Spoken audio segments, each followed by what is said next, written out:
বন্ধুরা আসসালামু আলাইকুম, কেমন আছেন? আজকে নতুন একটি ব্লগ ভিডিও নিয়ে আসলাম সকল ভাই বোনদের জন্য। যে সকল ভাইয়ারা আপুরা গ্রামে বসবাস করেন তাদের জন্য আজকে ভিডিওটি তৈরি করলাম। আশা করি আপনাদের কাছে ভালো লাগবে। হাঁস, গরু, মুরগি কীভাবে লালন পালন করতে হয় এই বিষয় নিয়ে আজকে ভিডিওটা তৈরি করলাম আপনাদের জন্য। সারিবদ্ধভাবে দেখেন হাঁসগুলা যাচ্ছে। ওয়াও, সেরকম হাঁসগুলা যাচ্ছে, তার বাড়িতে ফিরে যাচ্ছে। সে যেখানে থাকে রাত্রি যাপন করে সেখানে যাচ্ছে। বন্ধুরা ভিডিওগুলা দেখতে থাকেন। ভিডিওটি যদি ভালো লাগে লাইক কমেন্ট শেয়ার করে দিবেন, অন্যান্য বন্ধুদেরকে দেখার সুযোগ করে দিবেন আপনারা ভাইয়ারা আপুরা।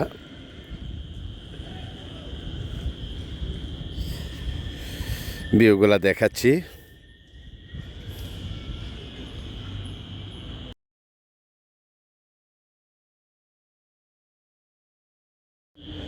এই যে টিনের সামনে যে ঘরটা দেখতে পাচ্ছেন, এই ঘরেই হাঁসগুলা থাকবে।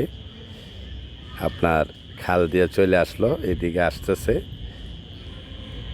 তবে যে সকল ভাই বোনরা বেকার আছেন, গ্রামে বসবাস করতেছেন, আপনারা বেশি বেশি করে হাঁস লালন পালন করবেন, গরু লালন পালন করবেন, ছাগল লালন পালন করবেন, মুরগি লালন পালন করবেন।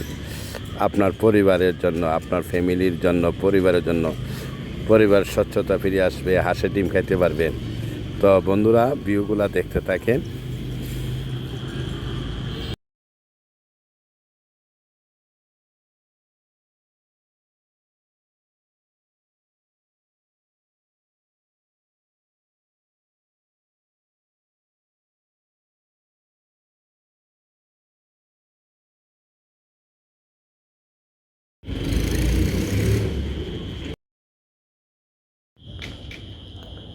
দেখেন গরুগুলা সাদা, লাল, কালো। তো ভাইয়ার সাথে কথা বললাম, ভাইয়া বললেন যে আমার এইখানে 29টি গরু আছে ভাই, আগামী কুরবানি ঈদের জন্য এগুলাকে লালন পালন করতেছি। অনেক শ্রম দিয়েছি এগুলোর পিছনে, 29টা গরুর পিছনে। তো তিনি বললেন বাজারে কুরবানি ঈদের আগেই বাজারে নিয়ে যাবে বিক্রি করার জন্য। পাশাপাশি তাই বলল যে ভাই মোটামুটি আশা রাখি অনেক লাভ হবে, তাই বলল ভাইয়া। তো অনেকে এই কুরবানি গরু নেওয়ার জন্য চলে আসছে, আজকেও কয়েকজন আসছে, দাম দর জিজ্ঞেস করতেছে কত টাকা হলে বিক্রি করবে।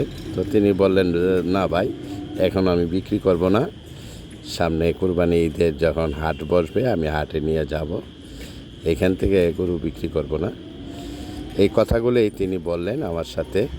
তো যে সকল ভাইয়ারা আপুরা আমাদের গ্রাম বাংলায় বসবাস করতেছে তাদের জন্য ভিডিওটা, বেশি বেশি করে হাঁস, মুরগি, ছাগল, গরু লালন পালন করবেন। ভিডিওটি ভালো লাগলে শেয়ার করে দিবেন। ধন্যবাদ সবাইকে। আসসালামু আলাইকুম।